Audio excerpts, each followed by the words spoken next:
Hello and welcome to Scoping Out Tools, and I have just bought this wood plane. Now I had recorded the video of me unboxing it initially, but I actually realised it was out of frame, and so I'm currently sat at a hotel as I was editing the video and realised that I didn't want to actually do the video with that current um, recording. So anyway, this is the plane that I got. It's from the 1930s, and it was this mechanism that made me decide to get it. So traditionally, Stanley systems would have the adjustment knob down at the bottom here. This is following the Norris style, which is the adjustment is done from here to put in and retract the um, the plane. And I actually saw this on Woodworking Masterclass's video where he was showing about setting up different planes, and he was showing off a Veritas plane, and that's when I started having a look at the Norris mechanism. This is not Norris. This is a cheap imitation of it, and it is from a company called GTL. It is actually brass, and if you hold on later in the video, you'll actually see me put this under the microscope and actually doing a chemical analysis on it to actually find out what it's made from. Which, spoiler alert, it is brass. Now, the reason I went for this plane is one, it was cheaper, and I'm able to actually test it out initially.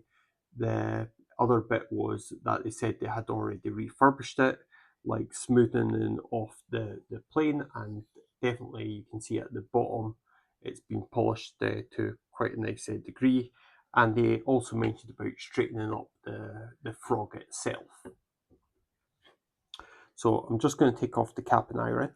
Later in the video, you will actually see that I struggle to remember that this is the cap and iron. So I'll just take that out. And this is the part that I put under the microscope. So you can see the GTL. So I'm going to be analysing this part and also having a look at the little buttons, and you'll see that there is some black residue on it. So this is what the cap and iron is looking like here. If I just pop this out, we've got the chip breaker. You can see I don't know if you can see the ripples on it. That's probably coming from the cold rolling, or the rolling of the steel initially. You can see there's all manners of ripples on this as well. So again, it's probably a lower quality steel too. This could be from the actual rollers themselves, or something on the actual part there. I'm not too convinced about the sharpening of it. I haven't tested the sharpening. I don't have any wood to test, so that's something else. Let's just take that out. And so I'm just pulling it back, giving it a twist, and forward again, and here we go. So that's the blade. There is a little bit of rusty marks there. The feel of this blade feels a lower quality as well. It just temperature wise, it doesn't. They'd said they refurbished this, but you can see it's polished to a nice degree here, but out at the edge it's not. I haven't tested to see how sharp this is. The chip breaker itself does look like it has been polished flat to the part here. But sorry, even rubbing the finger on it, I can feel the lower quality, and I'm no any expert by any means. They had said they adjusted the frog itself, and it does look okay there. But if you have a look at the handles, I don't know if you can see it, but this is probably the lowest quality wood handle that I've seen, and you can see that they have actually stained that, and it's a very, very coarse brush that is on it. I don't know if I could actually try and do a better job. The the wood feels really light. It doesn't feel any quality at all. But this was done as a knockoff version. This was done a very short-lived company. I think it's Guaranteed Tools Limited, and they made it to be a better price point than obviously the Norris itself. And I'm hoping that if I like this, then I will actually look to spending a little bit more money on it. Anyway, let's pop this under the microscope now. We are back on the SEM, and we can see that I put the, which name escapes me just now, but the clamp part of the to hold the iron in place is actually located in the SEM now. And what I'm going to do is just have a little look at the brass itself. So let's just jump up in magnification. I'm just going to pop the beam on. I'm going to jump to magnification. Right. I'm going to switch my beam off. Let's just run a quick focus. So I can see actually already, I can see some marks to it. I'm wanting to right, okay, so I have the sample here. Let's just right, and then let's just do a quick focus. So it's a brass, it is a copper zinc I'm expecting, and so we can actually see the copper and zinc peaks here. Now what we can also see is this load of dirt that we've got that are in the scratches. So this is the scratches you expect to see on the system. And what I'm wanting to do is have a look. If I go to backscattered, now backscattered can tell me what else is around element wise. So see, if I just do a slow scan, what you can see is these little puddles of white. Now I would expect that to be lead. Right, lead is PB. So let's actually just do a quick instant shot, and I am just going to hold it in and have a look at the spectra as I click on. So I'm clicking on it now, and there you go. See that you've got this big lead peak, PB there, right?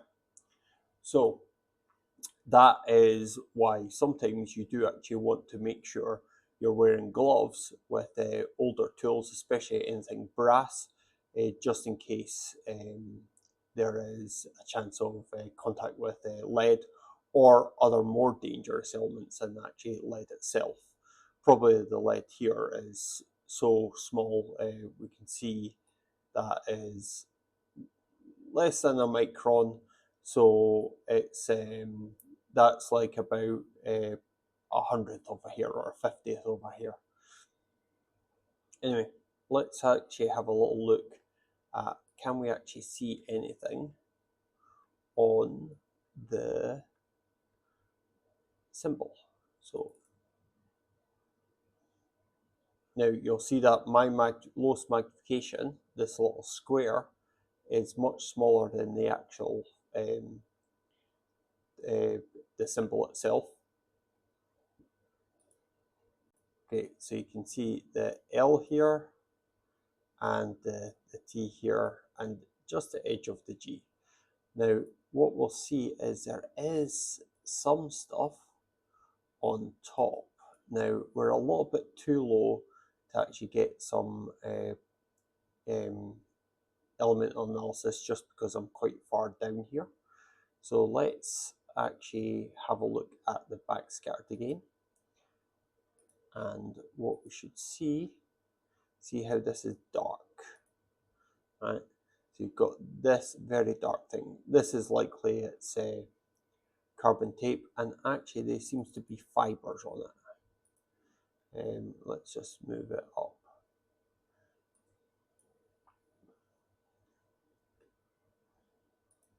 Let's just,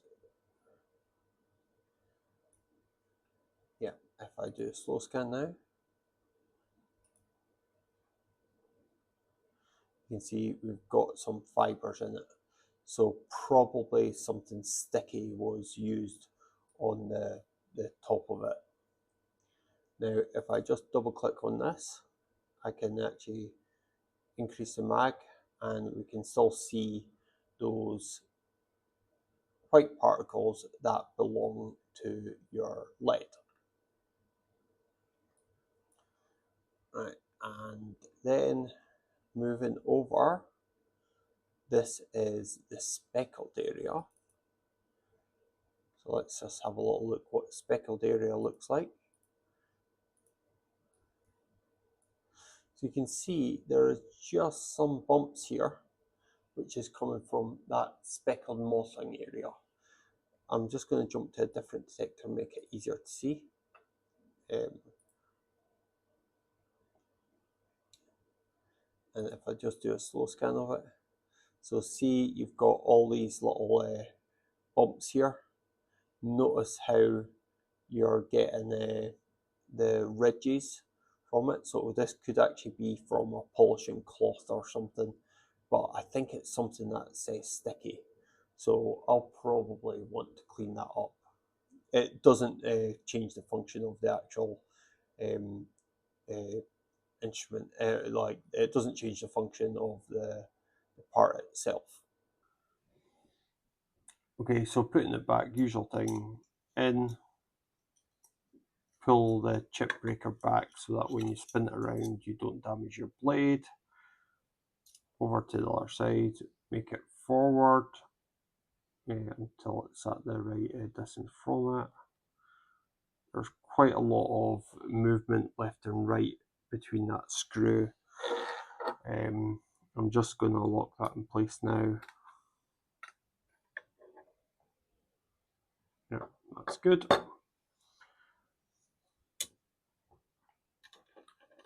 Gets put on this slot here because that is your progression. We will actually have a little look at that in a minute. So you can see here that is the in and out tool of it. So I'm just going to pop that in. It was originally a little bit tight, so I've just adjusted that screw slightly. Lock that in place. And if I, let me just see if I can get the right angle. Right.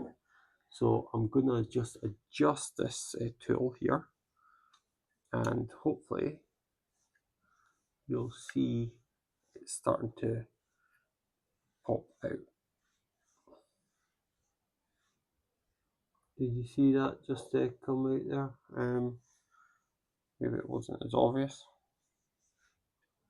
Do you see it's just protruding out there?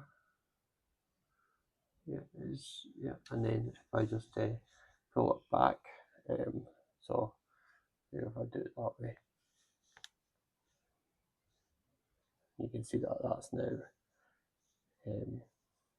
back and recessed in. So yeah, so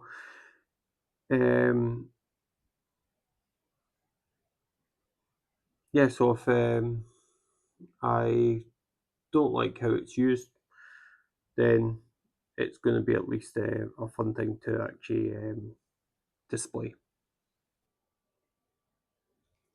And that is the GTL plane. It's not finished to what I thought it would be finished to, but that said, it is actually quite nice with it being brass. I might try and take off this die and actually go back over it. It might be just that it just requires a simple varnish.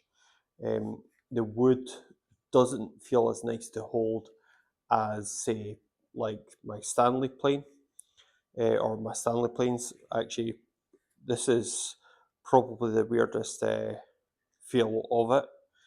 There's a little bit of movement in that handle. I'll need to actually give it a little bit of a test, but the proof will be, do I actually like this mechanism, and if so, I may go for a Norris or a Veritas, and spend that little bit of extra, but it looks pretty. Thanks very much for watching Scoping Out Tools. Bye for now.